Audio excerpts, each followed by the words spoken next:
Hello everyone, मैंने आपको promise किया था कि मैं इलस्ट्रेशन नंबर 8 आपको लाइव पढ़ाऊंगा बेटा, बट लाइव पढ़ाने का टाइम नहीं मिल पा रहा है, इसलिए अपन लोग अब संडे को मिलेंगे। संडे का टाइमिंग मैं अभी बता देता हूँ, 11 AM। संडे को 11 AM अपन लोग लाइव मिलेंगे और कैश बुक के 1 या 2 क्वेश्चन अपन लोग ट्राई करेंगे। अभी मैं इलस्ट्रेशन नंबर 8A कवर कर रहा हूँ। जनरली इस 8A में मुझे नहीं लगता कि कोई नया टॉपिक होगा जो मैं तुम्हें समझा पाऊँ। नया टॉपिक होगा मींस जैसे पिछले वाले क्वेश्चन में नया टॉपिक कौन कौन सा था, एक बैंक ओवरड्राफ्ट था, एक चेक इन हैंड था, और एक वो लास्ट में deposit entire balance after retaining this much amount, ये वाला था। तो वो ही 3 ऐसी चीजें हैं जो कैश बुक में हमें देखनी होती है, ख्याल रखनी पड़ती है। उन 3 के सिवा मुझे नहीं लगता नई कोई चीज आएगी। तो ये 8A दिखने में बड़ा लग रहा है, साला दिखने में हाथी है, पर नई चीज कुछ भी नहीं है, हम इजीली इसको सॉल्व कर लेंगे।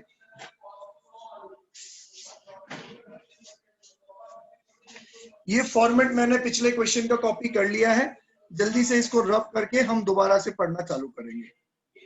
सारी चीजें रब कर देता हूं।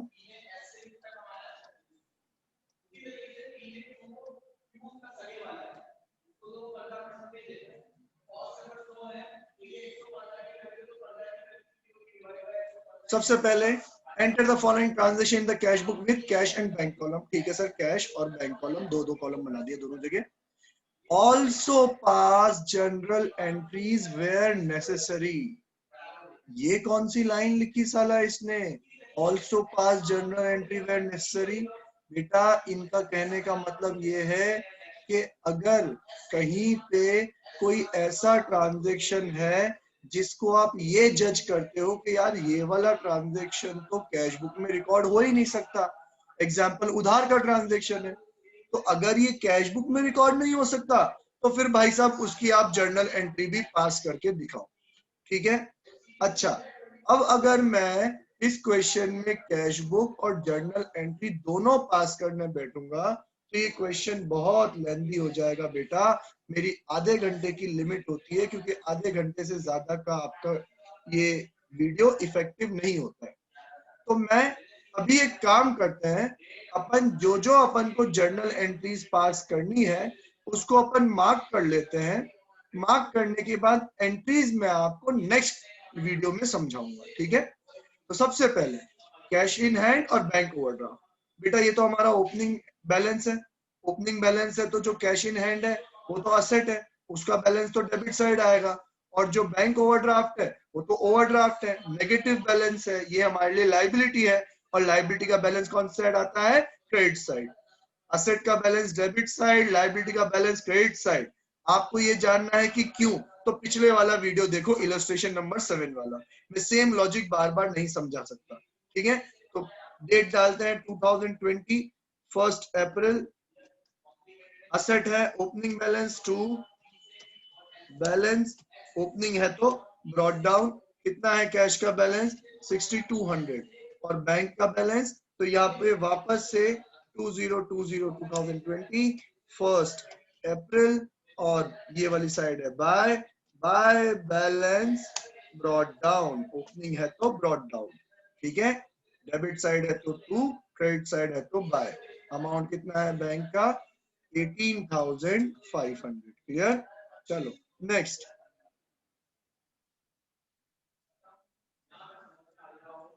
Received a check from Hari and paid it into bank on the same day.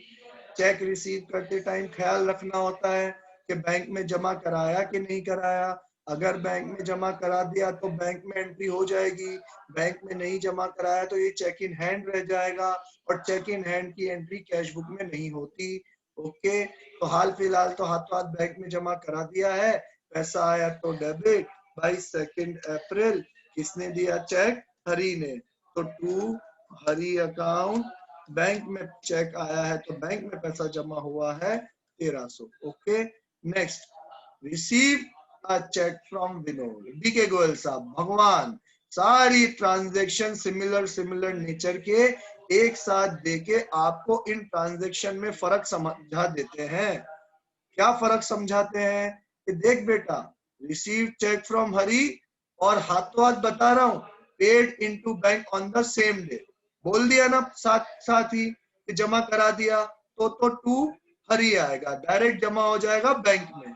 लेकिन जब मैं ये चेक बोल के रुक जाऊं, receive a cheque from Vinod, और मैं आगे कुछ ना बोलूं, तो बेटा नीचे वाले ट्रांजैक्शन में चेक करना पड़ता है ना कि क्या विनोद से जो चेक रिसीव हुआ था वो हमने बाद में जमा कराया। हाँ सर, वो हमने बाद में जमा कराया। 3 तारीख को तो चेक रिसीव किया और उसको जमा कब कराया? 5 तारीख को। 5 तारीख को check receive from Vinod, deposited into bank. तो भाई 3 तारीख को तो वो चेक मेरे हाथ में ही रह गया, बैंक में तो जमा हुआ ही नहीं। उसको बोलते हैं अपन चेक इन हैंड, और ये चेक इन हैंड भी किसकी तरह है? पैसों की तरह। 3 तारीख को आया है, पैसा आया तो डेबिट, एंट्री होगी cheque in hand account debit to Vinod. Cash book में पास नहीं होगी, जर्नल एंट्री पास होगी। तो यहाँ पे मैं एंट्री कर लेता हूं, एंट्री होगी cheque in hand account debit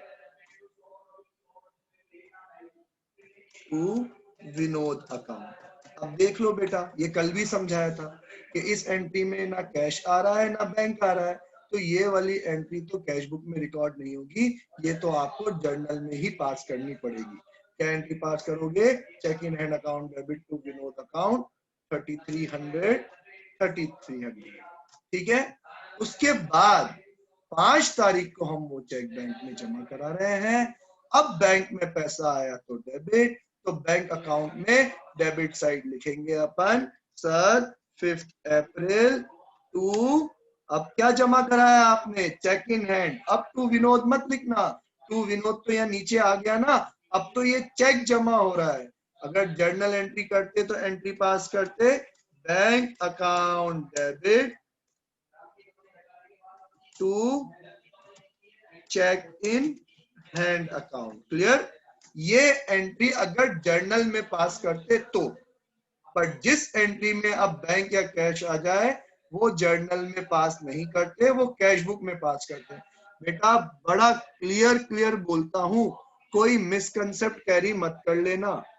पहली वाली एंट्री में ना कैश था ना बैंक था, तो कैश बुक में रिकॉर्ड नहीं हो सकता। इस वाली एंट्री में तो बैंक में पैसा आ गया, बैंक में पैसा आ गया तो कैश बुक में रिकॉर्ड करेंगे। क्या लिखेंगे रेफरेंस के लिए? बैंक अकाउंट डेबिट हो रहा है ना, तो बैंक अकाउंट के डेबिट साइड में लिखेंगे। क्या लिखेंगे? जो चीज क्रेडिट हो रही है, to cheque in hand account के 5 तारीख को तो जो पैसा बैंक में गया है वो कौन सा है? सर वो जो चेक इन हैंड हमारे पास था ना वो है 3300। ओके, समझ में आया कि भाई जब चेक इन हैंड रिसीव होगा तब तो एंट्री होगी जर्नल में, फिर जब वो चेक बैंक में जमा हो जाएगा तब, क्योंकि चेक इन हैंड बैंक में जमा हो रहा है तो जर्नल में एंट्री पास नहीं करेंगे, उसको अपन कैश बुक में पास करेंगे। बैंक में पैसा आया तो डेबिट, कहां से आया? To cheque in hand account. Okay, चलो next, purchase goods and paid by cheque. मैंने बोला बेटा आप लोगों को कि चेक इन हैंड का कंसेप्ट सिर्फ चेक रिसीव करने में आता है, पे करने में नहीं आता। पे करोगे तो डायरेक्टली लिखना बैंक अकाउंट। गुड्स परचेज कर रहे हो और पैसे दे रहे हो, पैसा गया तो क्रेडिट, तो यहाँ पे अपन क्रेडिट साइड में एंट्री करते हैं 5 अप्रैल। सर किस लिए दे रहे हैं? क्योंकि गुड्स परचेज किया, तो बाय परचेजेस अकाउंट। कितना? सर चेक दिया है अपन ने 20,000 का, तो ये आ गया 20,000। क्लियर? अब next transaction, purchase goods and paid by cheque and freight paid in cash. मैंने आपको जर्नल एंट्री में रूल सिखाया था कि कोई असेट परचेज करोगे तो असेट को परचेज करने में जो खर्चा होगा वो असेट की वैल्यू में ऐड हो जाएगा, लेकिन गुड्स के साथ ऐसा नहीं होता। गुड्स परचेज करने में कोई खर्चा होता है फ्रेट का, कैरेज का, तो वो तो अलग से रिकॉर्ड करता है। तो अलग से 5 तारीख को अपन पैसा दे रहे हैं, पैसा गया तो क्रेडिट, तो 5 तारीख को एंट्री करेंगे बाय किस चीज, क्या पे कर रहे हैं? सब फ्रेट पे कर रहे हैं, तो बाय फ्रेट अकाउंट। कैश में पे कर रहे हैं, कितना पे कर रहे हैं? 250, तो ये कैश में आ गया। क्लियर? गुड्स परचेज करोगे तो जो भी खर्चा होगा अलग से रिकॉर्ड करना पड़ेगा। Next, sold goods for cash, sold goods for cash, बढ़िया बढ़िया है यार। कैश में गुड्स सोल्ड करा है, पैसा आया डेबिट, कौन सी तारीख है, 6 तारीख 6 April to sales account, goods sale कर रहे हैं, सिंपल है। कैश लिखा हुआ है तो कैश के कॉलम में 12,220, सबसे सिंपल ट्रांजेक्शन है। 8 तारीख को भी यही हो रहा है तो 8 अप्रैल को सोल्ड गुड्स टू कैश, वही कॉपी कर दो टू सेल्स अकाउंट। अच्छा अकाउंट लिखना भूल गया हूं तो ये लिख देता हूं account, to sales account, to sales account, 12,220 और 16,000, ये लो भाई 16,000। Next, sale proceeds of April 8 deposited into bank. English पढ़ के घबरा मत जाना, बड़ी सिंपल इंग्लिश है। और क्या लिखा हुआ है, सेल प्रोसीड्स ऑफ अप्रैल 8। अप्रैल 8 मतलब ये वाली, वो जो मैंने 8 तारीख को गुड्स सेल करे थे, उससे जो प्रोसीड्स, उससे जो पैसा आया था वो मैंने बैंक में जमा करा दिया। देखो बेटा अमाउंट भी नहीं लिखा हो, सिर्फ हिंट दे दी कि 8 तारीख को गुड्स बेच के जो पैसा आया था वो पैसा मैंने बैंक में जमा करा दिया। सेल वर्ड देख के कंफ्यूज मत हो जाना कि वापस से सेल कर दी, वापस से सेल नहीं करी है, पहले जो सेल करा था उसका पैसा बैंक में जमा कराया। तो बैंक में पैसा जमा कराना या बैंक से पैसा विड्रॉ कराना, ये क्या कहलाती है, कॉन्ट्रा एंट्री। और कॉन्ट्रा एंट्री में मैंने कहा था कि पहले जर्नल एंट्री पास करो, उससे कॉन्ट्रा एंट्री पास करने में आसानी रहेगी। और जर्नल एंट्री पास करनी है तो फोकस करो कैश पे। आप कैश बैंक में डिपॉजिट करा रहे हो तो पैसा गया, पैसा गया तो क्रेडिट, तो हम यहाँ लिखेंगे टू कैश अकाउंट, और डेबिट क्या होगा, बैंक अकाउंट। चलो वैसे भी मुझे पूरी एंट्री करके कोई मतलब नहीं है, मुझे तो ये टू वाली साइड ही देखनी थी कि टू के साथ क्या आ रहा है, कैश। तो ये रही टू वाली साइड, यहाँ पे लिखूंगा मैं टू कैश अकाउंट। यहाँ कैश लिखा है तो बैंक के कॉलम में कितना, 16,000। यहाँ कैश है तो इस साइड आएगा बाय बैंक, तो बाय बैंक अकाउंट। और बैंक लिखा है तो किसके कॉलम में, कैश के कॉलम में। और लॉजिक समझना है तो देखो, कैश में से पैसा गया, कहाँ आ गया, बैंक में। कैश में से पैसा गया तो रेफरेंस के लिए कहाँ गया, बैंक में। बैंक में पैसा आया तो रेफरेंस के लिए कहाँ से आया, कैश में से। डेट डालो, डेट क्या है, 9 अप्रैल। और लेजर फोलियो में सी स्टैंड्स फॉर कॉन्ट्रा, कि इसका दूसरा इफेक्ट भी कहाँ मिलेगा आपको, कैश बुक में ही मिलेगा। तो यहाँ पे लिख दिया दोनों साइड सी। क्लियर।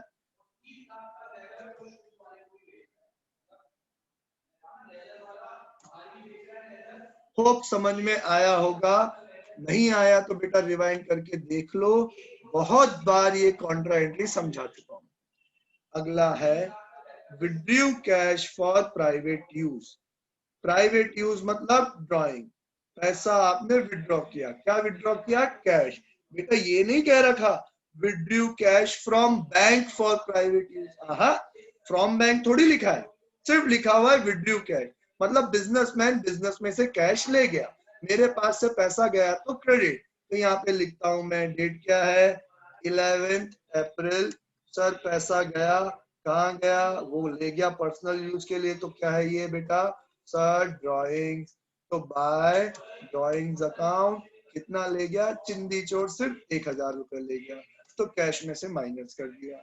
अगला डीके गोयल साहब, भगवान आपके समझा रहे हैं पूरा पूरा कि देख बेटा, withdrew cash from private use and withdrew by cheque for private use.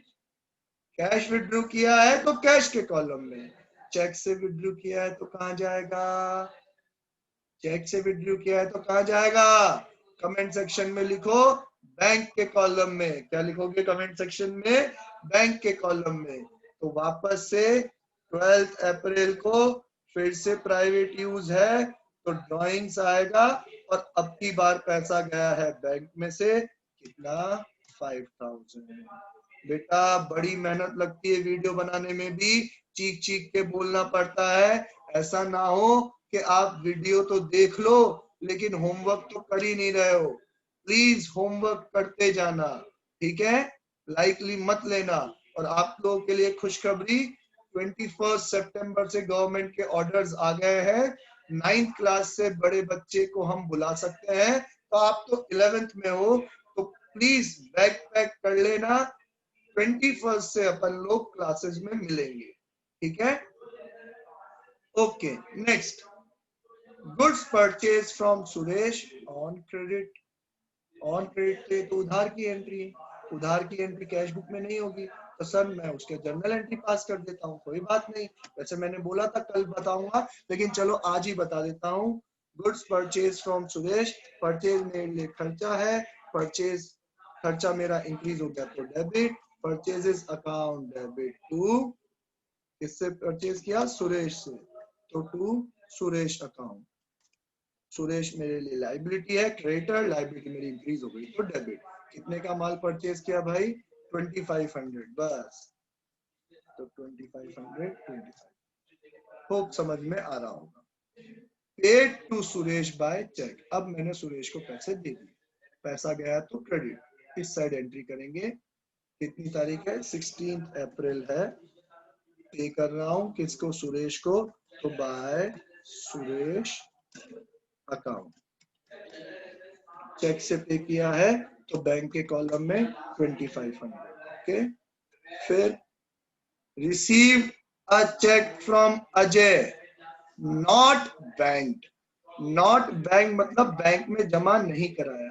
बेटा अगर बैंक में जमा नहीं कराया तो वो चेक मेरे हाथ में ही रह गया, और चेक मेरे हाथ में रह गया तो वापस से वो चेक इन हैंड की एंट्री होगी।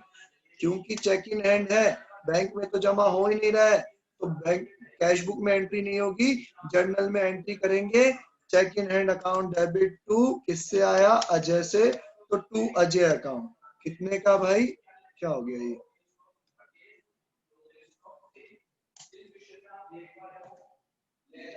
कितने का चेक मिला है अजय से, 3700, तो ये एंट्री हो जाएगी 3700। होप समझ में आया होगा। वही सिंपल सी बात है कि चेक रिसीव हुआ पर बैंक में जमा नहीं कराया, खुद ने बोला, तो चेक हाथ में रह गया, चेक मेरे लिए क्या है, पैसा आया तो debit, cheque in account debit to Ajay account. अब 20 वाला ट्रांजेक्शन इंपॉर्टेंट, आपके हाथ में बुक हो तो स्टार मार्क कर लो, ये पहली बार आया है ऐसा ट्रांजेक्शन। क्या, check receive from Ajay, deposited into bank नहीं, एंडोर्स टू विजय, कि अजय ने मुझे चेक दिया, वो चेक मैंने किसको दे दिया, विजय को। तो बेटा ये तो चेक बैंक में जा ही नहीं रहा, बैंक में जा ही नहीं रहा तो बैंक अकाउंट में कैश बुक में तो एंट्री होगी ही नहीं। ये चेक मैंने बाहर बाहर किसको दे दिया, सर विजय को दे दिया। अब चेक इन हैंड था, गया मेरे पास से, चेक मेरे लिए क्या था, पैसा, आया तो डेबिट, अभी जा रहा है तो क्रेडिट, तो मैं यहां लिखूंगा to cheque in hand account, और किसको दिया, विजय को। मुझे विजय को पैसे देने होंगे, विजय मेरे लिए क्या था, लाइबिलिटी, मैंने चेक दे दिया, मेरी लाइबिलिटी कम हो गई तो डेबिट, तो एंट्री करूंगा Vijay account debit to cheque in hand account. कौन सा वाला चेक दिया है, सर वही अजय वाला, अजय वाला चेक कितने का आया था, 3700 का, तो एंट्री होगी 3700, 3700, क्लियर। देखो अजय ने अगर कैश दिया होता तो कैश टू अजय, वो कैश मैंने विजय को दिया होता, विजय टू कैश, पर कैश नहीं है, चेक है, कैश भी पैसा है, चेक भी पैसा है, आया तो डेबिट, गया तो क्रेडिट, दोनों एंट्री में कोई कैश या बैंक का इन्वॉल्वमेंट नहीं है, इसलिए इन दोनों ट्रांजेक्शन को अपन कैश बुक में रिकॉर्ड नहीं कर सकते। ओके, चलो आगे बढ़ते हैं। Received cash from Mahesh and deposited it into bank, सीधा सीधा बोल दिया कि चेक रिसीव हुआ और बैंक में जमा भी हो गया, बैंक में जमा हो गया तो बैंक में पैसा आया तो डेबिट, किससे आया, महेश से। अब चेक इन हैंड का कंसेप्ट नहीं आएगा, तो 22 अप्रैल को टू महेश अकाउंट। बेटा ये इतने बड़े बड़े ट्रांजेक्शन दिए ही इसलिए है ताकि आप सारे डिफरेंसेस को ऑब्जर्व कर पाओ कि देखो अजय से रिसीव हुआ, जमा नहीं कराया तो चेक इन हैंड, महेश से रिसीव हुआ, बैंक में जमा करा दिया तो डायरेक्टली बैंक में एंट्री करो, किससे आया, महेश से। Okay, next, received cash 1000 and check 1200 for sales। 1000 तो कैश रिसीव हुआ, 1200 का चेक रिसीव हुआ, किसके लिए, फॉर कैश सेल्स। मैंने गुड सेल करे, टोटल सेल कितने की हुई, 1000 प्लस 1200, टोटल कितने का हो गया, 2200 का। 2200 की सेल, थोड़ा पैसा आया कैश में, थोड़ा पैसा आया चेक में। अब चेक आया तो आगे लिखा हुआ नहीं है कि चेक बैंक में जमा कराया कि नहीं कराया, आगे नहीं लिखा हुआ होता है तो हम नेक्स्ट ट्रांजेक्शंस देखते हैं। बेटा नेक्स्ट ट्रांजेक्शंस चेक करो, उसमें इस 1200 रुपए के चेक की कोई बात नहीं हो रही है, देख लो। पेड इनटू बैंक 10,000 कह रहा है, received a cheque from Prem and sent it to bank immediately. 1200 रुपए वाले चेक की तो कोई बात ही नहीं कह रहा, नीचे नीचे तक कहीं भी देख लो आप भले। 1200 रुपए वाले चेक की कोई बात नहीं कर रहा, कोई बात नहीं कह रहा, तो हम क्या अज्यूम करेंगे कि हाथों हाथ बैंक में जमा करा दिया होगा। हाथों हाथ बैंक में जमा करा दिया तो पैसा आया तो डेबिट। डेट क्या चल रही है, 24 अप्रैल। क्या आया सर, कैश में भी आया और बैंक में भी आया, क्यों, हमने सेल करा है। तो टू सेल्स अकाउंट, कैश में कितना आया 1000, चेक से बैंक में कितना गया है 1200। ओके, तो दोनों में एक ही एंट्री कर दी। टू सेल्स अलग अलग करने की जरूरत नहीं है, एक साथ ही टू सेल्स, जो कैश में आया वो कैश के कॉलम में, जो बैंक से आया वो बैंक के कॉलम में। ओके, चलो आगे बढ़ते हैं। सांस ले लूं यार, थक गया साला। चलो बेटा, मैंने खुद ने वीडियो की रिकॉर्डिंग पॉज कर ली तो आपको पता भी नहीं पड़ा कितनी देर सांस ले ली। चलो काफी आराम कर लिया, थोड़ा भी बाकी है क्वेश्चन, करते हैं जल्दी जल्दी। रिसीव्ड अ चेक फ्रॉम, नहीं सॉरी 25 का, पेड इनटू बैंक। क्या पे करते हो, आलू टमाटर पे करते हो क्या, नहीं, कैश। कैश मैंने बैंक में जमा करा दिया, कॉन्ट्रा एंट्री। अब आप, बहुत टाइम हो गया कॉन्ट्रा एंट्री करते करते, बार बार एंट्री पास करके नहीं बताऊंगा, माइंड में एंट्री पास करते हैं कि भैया फोकस करो कैश पे। सर कैश जा रहा है बैंक में, मैंने कैश जमा कराया है, मेरे पास से कैश गया, पैसा गया तो क्रेडिट, तो टू कैश अकाउंट, और मुझे ये टू वाली साइड ही देखनी थी। जनरली तो एंट्री होनी चाहिए bank account debit to cash, पर मुझे बैंक के डेबिट होने से मतलब नहीं है, मुझे तो टू वाली साइड से मतलब है कि टू के साथ क्या आ रहा था, कैश। तो ये लो टू वाली side, to cash account, cash लिखा है तो बैंक के कॉलम में कितना जमा करा रहे हैं 10,000, यहाँ कैश है तो यहाँ लिखेंगे बाय बैंक, बैंक लिखा है तो कैश के कॉलम में कितना 10,000। ये लो बेटा, कैश में से पैसा गया और बैंक में पैसा आया। कैश में से गया तो कहाँ गया, बैंक में, बैंक में आया तो कहाँ से आया, कैश से। डेट लिख देता हूँ 25 अप्रैल, सी फॉर कॉन्ट्रा लगा देता हूँ एलएफ के कॉलम में, 25 अप्रैल, सी फॉर, अबे ले यार सॉरी कहाँ लगा दिया, 25 अप्रैल, कहाँ पे, एलएफ के कॉलम में कॉन्ट्रा। ओके, चलो next. Received a check from Prem and sent it to bank immediately। Check receive किया और बैंक में जमा भी करा दिया। पैसा कहाँ आया, बैंक में। डेट क्या है 26 अप्रैल। कहाँ से आया, प्रेम से, तो टू प्रेम अकाउंट। चेक आया है तो बैंक के कॉलम में लिखेंगे 4150। ओके, अब इंपॉर्टेंट, नेक्स्ट वाला इंपॉर्टेंट, स्टार मार्क कर लो कि bank notifies that Prem's check has been dishonored and bank charged 20 on this check। साला बैंक से खबर आई कि चेक तो डिसऑनर हो गया प्रेम का, और उल्टा बैंक वालों ने 20 रुपए चार्जेस भी डिडक्ट कर लिए। तो बेटा जैसे ही चेक जमा कराया आपने तो कहा पैसा बढ़ गया, पैसा आया तो डेबिट साइड लिख दिया। अब वो पैसा तो आया ही नहीं, तो आपको पैसा कम करना पड़ेगा। पैसा कम करना है तो कहाँ लिखोगे, क्रेडिट साइड। लेकिन आपके अकाउंट में से पैसा कितना कम करो कि 4150 जो बढ़ाया था वो तो कम करो ही करो। ₹20 बैंक चार्जेस के और कम करो तो टोटल कितना कम होगा बेटा? टोटल कम होगा 4170। कौन सी डेट? जिस दिन खबर आई कि चेक डिसऑनर हो गया है, तो 28 अप्रैल। बाय किसका चेक था? प्रेम का। तो बाय प्रेम अकाउंट, और पूरा पैसा हम तो प्रेम से चार्ज करेंगे 4150 प्लस 20, टोटल 4170। ठीक है, आप ये मत कहना सर चेक तो 4150 का ही था ना, तो प्रेम के नाम पे 4150 लिखो ना, ₹20 अलग से बाय बैंक चार्जेस लिखो ना। अरे नहीं लिख सकता, ₹20 जो चार्जेस के लगे वो गलती किसकी थी? प्रेम की थी। तो पूरा पैसा किससे चार्ज करूंगा? प्रेम से। और पैसा, हाँ प्रेम से लेंगे कि बेटा प्रेम से पैसे दे दे हमको। कितना? 4170। ठीक है, 4150 जो मैंने गलती से इंक्रीज कर दिया था वो कम किया, और 20 रुपीज जो बैंक वालों ने चार्जेस डिडक्ट कर लिया वो भी कम कर लिया। टोटल 4170 आ गया। होप समझ में आया होगा। नहीं आया तो बेटा डबल टैप करके पीछे जाओ, वापस सुनो। फिर भी नहीं आए तो मुझे बस व्हाट्सएप पे एक मैसेज छोड़ दो, मैं अलग से समझाऊंगा आपको। Okay, next transaction. Kishore deposited directly in our bank account 3000। Kishore भाई साहब ने डायरेक्टली हमारे बैंक में 3000 रुपीज जमा करा दिए। तो हमारे क्या, हमारे पास तो पैसा आया बैंक में। कितना? 3000। किसने जमा कराया? किशोर ने।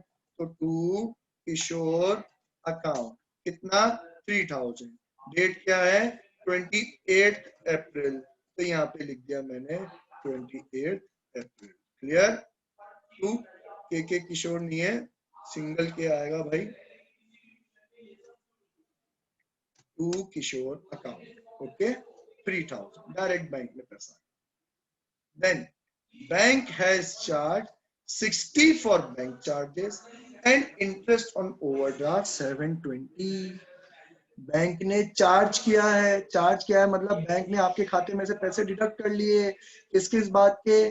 बैंक चार्जेस के 60 और इंटरेस्ट के, आपका नेगेटिव बैलेंस था ना, तो इंटरेस्ट के 720 और बैंक ने पैसे डिडक्ट कर लिए। मतलब मेरे पास तो पैसा गया। पैसा गया तो क्रेडिट कब? 30 अप्रैल बाय बैंक चार्जेस। कितना? 60 रुपीज। और दोनों अलग अलग चीजें हैं तो दोनों की एंट्री अलग अलग पास करनी पड़ेगी।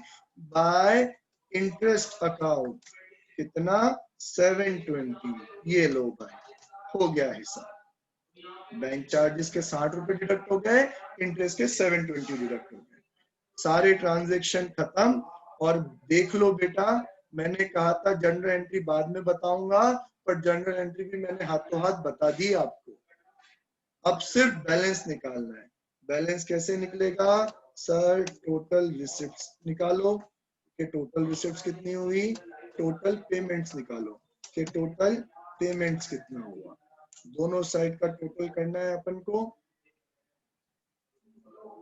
6200 plus 12,220, तो 18,420। 18 plus 16, 18 plus 16, 24, 34, 35,200 420। तो देखते हैं 35,420 आता है क्या? 35,420। बेटा यहाँ पे तो बहुत सारे हैं, तो मैं तो, तुम लोग देखते जाओ। 1300 plus 3300, 4600 plus 16,000, 20,600, 22,000, 23,300, 24,500, 34,500, 39,650, 38,650 और 41,650। टोटल हो गया 41,650। देखते हैं भाई सही है कि नहीं है। 41,650। 10 plus 16, 26, 27, 27,250।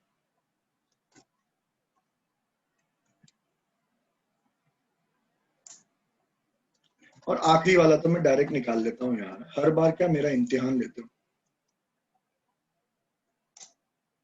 तो ये देखो भाई, टोटल रिसिप्ट्स आ गई, टोटल पेमेंट आ गया। अब समझना जरा, धीरे धीरे सुनना, पिछले वाले वीडियो में भी बताया था, इसमें भी बताता हूँ। बैलेंस कैसे निकालते हैं, 3 स्टेप में। पहले दोनों साइड का टोटल करो, 1 बाय 1 देखो, पहले कैश का निकालते हैं। दोनों साइड का टोटल हो गया 35 और 27। दूसरा स्टेप, जिस साइड का टोटल ज्यादा हो वो टोटल के कॉलम में लिख दो। सर ये 35 वाला ज्यादा है, तो दोनों साइड के टोटल के कॉलम में 35,420, 35,420। क्लियर। पहले दोनों साइड का टोटल निकालो, पहला स्टेप। दूसरा स्टेप, जिस साइड का टोटल ज्यादा हो टोटल के कॉलम में लिख दो। तीसरा स्टेप, जहां पैसे कम पड़ रहे हो वहां पे पैसे लिख दो जितने कम पड़ रहे हैं। तो हम यहाँ लिखेंगे सर 30 अप्रैल को बाय बैलेंस, क्लोजिंग बैलेंस है तो कैरी डाउन करो, माइनस 35,420 माइनस 27,250, तो ये आया 8170। क्लियर, इसका बैलेंस 8170। अब बैंक में बेटा आपको एक ट्रिक बता दूं, एक राज बता दूं, कैश का बैलेंस तो हमेशा इस साइड ही आएगा, क्रेडिट साइड। कैश का बैलेंस हमेशा इस साइड आएगा, क्रेडिट साइड। लेकिन बैंक का कोई ईमान धर्म नहीं होता। बैंक का बैलेंस पॉजिटिव भी हो सकता है, नेगेटिव भी हो सकता है। तो बैंक का बैलेंस इस साइड भी आ सकता है, इस साइड भी आ सकता है। इस बार बैंक का बैलेंस इस साइड आएगा, देख लो। पहला स्टेप, दोनों साइड का टोटल 41 और 50। दूसरा स्टेप, जिसका टोटल ज्यादा हो वो टोटल के कॉलम में, सर 50 ज्यादा है तो टोटल के कॉलम में 50,950 और इस साइड भी 50,950। अब किस साइड पैसे कम पड़ रहे हैं, इस साइड। तो दोनों टोटल बराबर करने के लिए इस साइड बैलेंस निकालेंगे। कैसे निकालेंगे, 50,950 माइनस 41,650, बैलेंस कितना आया 9300। अब क्योंकि बैलेंस इस साइड आया है तो हम यहाँ लिखेंगे 30 अप्रैल क्लोजिंग डेट पे बैलेंस, ये 2 वाली साइड है तो यहाँ लिखेंगे अपन 2, और बैलेंस क्लोजिंग बैलेंस है तो क्या लिखेंगे, कैरी डाउन। ठीक है, देख लो बेटा, कैश का बैलेंस उस साइड आया, बैंक का बैलेंस इस साइड आया। सर ऐसा पॉसिबल है क्या, हाँ बेटा पॉसिबल है, क्योंकि कैश का बैलेंस तो हमेशा डेबिट बैलेंस रहता है, तो वो हमेशा इस साइड निकलेगा, ताकि हम जब उसको ओपनिंग बैलेंस बनाए तो वो अपनी ओरिजिनल जगह 1 मई को अपनी ओरिजिनल जगह डेबिट साइड आ जाए। टू बैलेंस, अब मैं ओपनिंग बना रहा हूं तो ब्रॉड डाउन आएगा, टू बैलेंस ब्रॉड डाउन कितना 8170। और बैंक का बैलेंस, सर ये तो नेगेटिव बैलेंस हो गया ना, उल्टी साइड आया है। ये भले ही डेबिट साइड लिख रहा हो, पर जब इसको मैं ओपनिंग बनाऊंगा तो ये अपनी औकात में आ जाएगा, कहाँ पहुंच जाएगा, ये पहुंच जाएगा क्रेडिट साइड। फर्स्ट में क्रेडिट वाली साइड है, बाय वाली साइड है तो बाय बैलेंस, ओपनिंग बैलेंस लिख रहा हूं तो क्या आएगा, ब्रॉड डाउन। ठीक है, कौन सी साइड, बैंक के कॉलम में, कितना 9300। जनरली ये डेबिट और क्रेडिट का फंडा समझ में नहीं आता हो तो आप तो बिंदास एक काम करो, जिस साइड पैसे कम पड़ रहे हो उस साइड लिख दो। कैश में इस साइड पैसे कम पड़ेंगे, बैंक में कहीं भी कम पड़ सकते हैं, उस साइड लिख दो। अब जिस साइड आप क्लोजिंग बैलेंस लिखो, सीडी लिखो, उसके ओपनिंग, उसके अपोजिट साइड बीडी लिख दो, ओपनिंग बैलेंस 8170 इस साइड आया था, तो अब वो ओपनिंग बनेगा तो अपोजिट साइड डेबिट साइड। 9300 इस साइड आया था, तो अब वो ओपनिंग बनेगा तो किस साइड आ जाएगा, क्रेडिट साइड आ जाएगा 9300। होप सबको समझ में आया होगा। अगर समझ में आ गया है तो कमेंट में लिखो बिंगो। जल्दी से वीडियो पॉज करके कहाँ जाओ, कमेंट सेक्शन में और लिख दो बिंगो, BINGO। ठीक है, आज के लिए इतना ही, फिर कल एक वीडियो पोस्ट करूंगा, तब तक के लिए बाय, टाटा, सी यू।